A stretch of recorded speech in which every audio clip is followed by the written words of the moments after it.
জানিয়ে দেব এই মুহূর্তে আমাদের হাতে থাকা গুরুত্বপূর্ণ আপডেট আন্তর্জাতিক সংবাদ। শুরুতেই থাকছে সংবাদ শিরোনাম, এরপরে বিস্তারিত। ইরানে ইসরায়েলের হামলা নিয়ে নতুন দাবি ট্রাম্পের।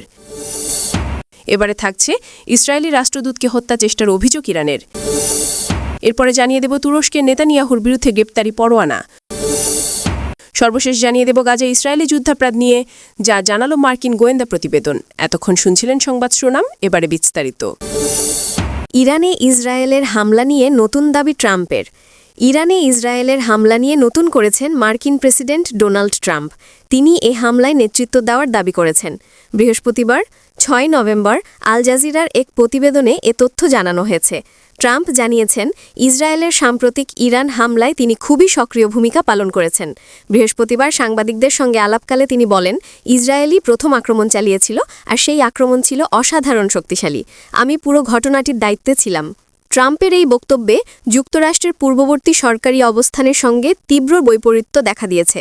হামলার সময় ওয়াশিংটন বলেছিল, ইসরায়েল এককভাবে এই অভিযান চালিয়েছে এবং যুক্তরাষ্ট্র এতে জড়িত নয়। আল জাজিরা জানিয়েছে, গত ১৩ জুন ইসরায়েল ইরানের সামরিক ও পারমাণবিক স্থাপনাগুলোর ওপর ব্যাপক হামলা চালায়। এতে বেশ কয়েকজন শীর্ষ সামরিক কর্মকর্তা, পারমাণবিক বিজ্ঞানী এবং সাধারণ নাগরিক নিহত হন। ইরান সঙ্গে সঙ্গে পাল্টা আঘাত হেনে শতাধিক ক্ষেপণাস্ত্র ছড়ে ইসরায়েলের বিভিন্ন স্থাপনায়। পরিস্থিতি দ্রুতই পূর্ণাঙ্গ যুদ্ধে রূপ নেয়, যেখানে যুক্তরাষ্ট্র সরাসরি জড়িয়ে পড়ে। মার্কিন বাহিনী ইরানের ৩টি গুরুত্বপূর্ণ পারমাণবিক স্থাপনায় বোমা হামলা চালায়। হামলার শুরুতে তৎকালীন পররাষ্ট্রমন্ত্রী মার্কো রুবিও বলেছিলেন, আজ রাতে ইসরায়েল স্বতন্ত্রভাবে ইরানের বিরুদ্ধে অভিযান শুরু করেছে। যুক্তরাষ্ট্র এতে অংশ নেয়নি। আমাদের প্রধান অগ্রাধিকার হল মধ্যপ্রাচ্যে মার্কিন সেনাদের সুরক্ষা। কিন্তু এখন ট্রাম্প দাবি করছেন, যুদ্ধের শুরু থেকেই তিনি পুরো অভিযান তদারকি করেছেন। তিনি বলেন, ইসরায়েলের সেই প্রথম হামলাটি ছিল ইতিহাসের সবচেয়ে কার্যকর। আমরা একসাথে ইরানের পারমাণবিক সক্ষমতাকে প্রায় ধ্বংস করে দিয়েছি। প্রতিবেদনে বলা হয়েছে, ইরান এখনও আনুষ্ঠানিকভাবে তাদের পারমাণবিক কর্মসূচির ক্ষতির মাত্রা জানায়নি, তবে তেহরান জানিয়েছে, জ্ঞানের ভাণ্ডার ও প্রযুক্তিগত সক্ষমতা থেকেই তারা পুনরায় প্রোগ্রাম শুরু করতে সক্ষম। ইসরায়েলি রাষ্ট্রদূতকে হত্যা চেষ্টার অভিযোগ। ইরানের মেক্সিকোতে নিযুক্ত ইসরায়েলি রাষ্ট্রদূত আইনাত ক্রাঞ্চ নেইগারকে হত্যার চেষ্টার অভিযোগ অস্বীকার করেছে ইরান। শুক্রবার ৭ নভেম্বর আয়াতুল্লাহ আলী খামিনির দেশ বলেছে, তেহরানের সঙ্গে মেক্সিকোর সম্পর্ক নষ্ট করার জন্য এই দাবিগুলোকে তোলা হচ্ছে। এসব বানোয়াট ও মিথ্যা বলে অভিহিত করেছে ইরান। খবর আনাদোলু এজেন্সির। ইরানি দূতাবাস বলেছে, এ সংক্রান্ত প্রতিবেদনগুলো ইরান ও মেক্সিকোর মধ্যে বন্ধুত্বপূর্ণ এবং ঐতিহাসিক সম্পর্কের ক্ষতি করার উদ্দেশ্যে তৈরি একটি বড় মিথ্যাচার এবং মিডিয়ার বানোয়াট কাহিনী। ইরান এই ভিত্তিহীন অভিযোগগুলো স্পষ্টভাবে প্রত্যাখ্যান করছে। দেশটি জোর দিয়ে বলেছে, আমরা কখনোই আমাদের মেক্সিকান বন্ধুদের ভালো ভাবমূর্তি নষ্ট করব না। মেক্সিকোর স্বার্থের সঙ্গে বিশ্বাসঘাতকতা করা আমাদের নিজস্ব স্বার্থের সঙ্গে বিশ্বাসঘাতকতা করার মতো হবে। মেক্সিকান আইনের প্রতি শ্রদ্ধা আমাদের সর্বোচ্চ অগ্রাধিকার। অপরদিকে ওয়াশিংটনের দাবি, এটি তেহরানের পক্ষ থেকে মধ্যপ্রাচ্যের সংঘাতকে ল্যাটিন আমেরিকায় সম্প্রসারিত করার সর্বশেষ প্রচেষ্টা। মার্কিন এক কর্মকর্তা জানান, ইরানের ইসলামিক রেভলিউশনারি কর্পস এর অভিজাত শাখা কুদস ফোর্স ২০২৪ সালের শেষের দিকে এই পরিকল্পনা শুরু করে। তবে চলতি বছরের শুরুতেই মার্কিন গোয়েন্দারা তা নস্যাৎ করে দেয়।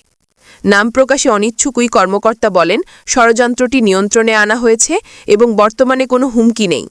তিনি বলেন, এটি ইরানের দীর্ঘ ইতিহাসের আরেকটি অধ্যায়, যেখানে তারা বিশ্বজুড়ে ডিপ্লোম্যাটিক, সাংবাদিক, ভিন্ন মতাবলম্বী সহ যে কোনো বিরোধীর বিরুদ্ধে প্রাণঘাতী হামলা চালিয়ে যাচ্ছে। এটি প্রত্যেকটি দেশের জন্য উদ্বেগের হওয়া উচিত, যেখানে ইরানের উপস্থিতি রয়েছে। মার্কিন কোনো নির্দিষ্ট প্রমাণ বা কিভাবে ষড়যন্ত্রটি ভেস্তে দেওয়া হয়েছে সে বিষয়ে বিস্তারিত জানায়নি। জাতিসংঘে ইরানের স্থায়ী মিশন বিষয়টি নিয়ে কোনো মন্তব্য করেনি। নেতানিয়াহুর বিরুদ্ধে গ্রেপ্তারি পরোয়ানা জারি করল তুরস্ক। গাজায় জাতি হত্যার অভিযোগে ইসরায়েলের প্রধানমন্ত্রী বেনিয়ামিন নেতানিয়াহু ও দেশটির শীর্ষ পর্যায়ের কয়েকজন কর্মকর্তার বিরুদ্ধে গ্রেপ্তারি পরোয়ানা জারি করেছে তুরস্ক। গতকাল শুক্রবার ইস্তাম্বুলের প্রসিকিউটরের কার্যালয়কে একটি বিবৃতি প্রকাশ করে এ খবর জানানো হয়। পরোয়ানা জারির তালিকায় থাকা সন্দেহভাজন ৩৭ জনের মধ্যে রয়েছেন ইসরায়েলের প্রতিরক্ষা মন্ত্রী ইসরায়েল কাটজ, জাতীয় নিরাপত্তা মন্ত্রী ইতামার বেন গভির ও সেনাপ্রধান lieutenant general Eyal Jamir. ইস্তাম্বুলের prosecutor কার্যালয়ের ওই বিবৃতিতে পূর্ণাঙ্গ তালিকা প্রকাশ করা হয়নি। তুরস্ক অভিযোগ করেছে যে ইসরায়েল 2023 সালের অক্টোবর মাস থেকে গাজায় ধারাবাহিকভাবে জাতি হত্যা ও মানবতার বিরুদ্ধে অপরাধ চালিয়ে যাচ্ছে।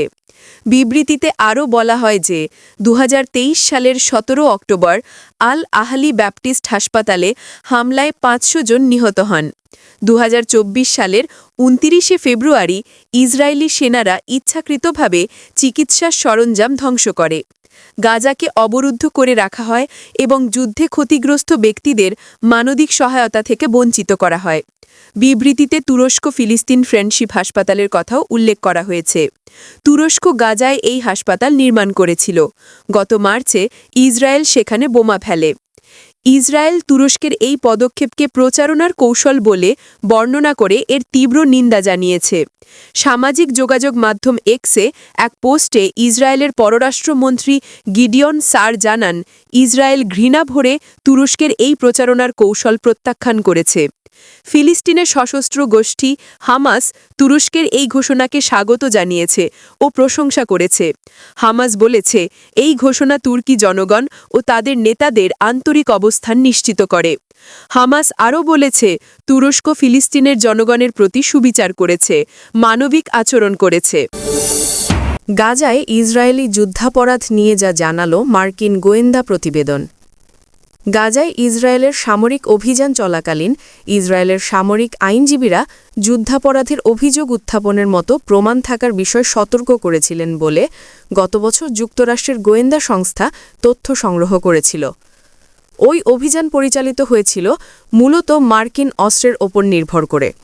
এ তথ্য জানিয়েছেন যুক্তরাষ্ট্রের সাবেক 5 কর্মকর্তা, যাদের বক্তব্যের ভিত্তিতে বিশেষ সংবাদ প্রকাশ করেছে রয়টার্স।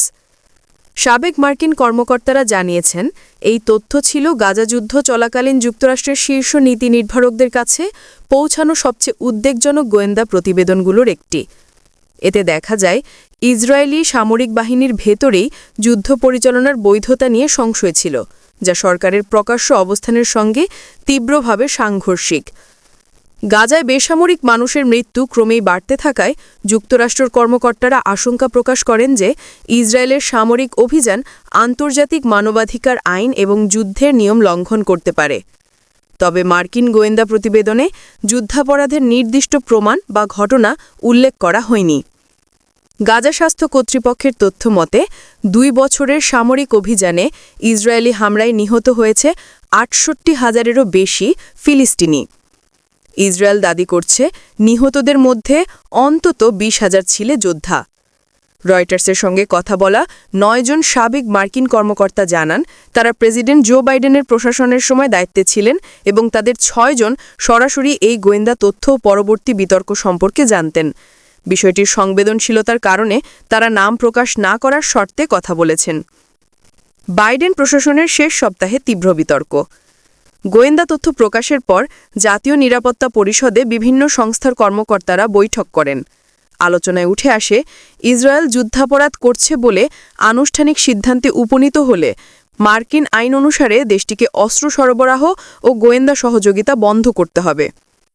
বিতর্ক সত্ত্বেও বাইডেন প্রশাসনের কর্মকর্তারা শেষ পর্যন্ত সিদ্ধান্তে পৌঁছান যে যুক্তরাষ্ট্র নিজস্ব প্রমাণ পায়নি যে ইসরায়েল ইচ্ছাকৃতভাবে বেসামরিক নাগরিক বা মানবিক সহায়তাকারীদের হত্যা করছে, ফলে অস্ত্র ও গোয়েন্দা সহযোগিতা আইনগতভাবে চালিয়ে যাওয়া যায়। তবে প্রশাসনের কিছু কর্মকর্তা মনে করেছিলেন, এই সিদ্ধান্ত মার্কিন যুক্তরাষ্ট্রের নৈতিক অবস্থানকে দুর্বল করেছে এবং ইসরায়েলের সম্ভাব্য মানবাধিকার লঙ্ঘনকে প্রশ্রয় দিয়েছে। প্রেসিডেন্ট ডোনাল্ড ট্রাম্প জানুয়ারিতে দায়িত্ব নেওয়ার পর এ বিষয়ে আগ্রহ দেখাননি এবং ইসরায়েলের প্রতি আরও ঘনিষ্ঠ অবস্থান গ্রহণ করেন বলে সাবেক কর্মকর্তারা জানিয়েছেন।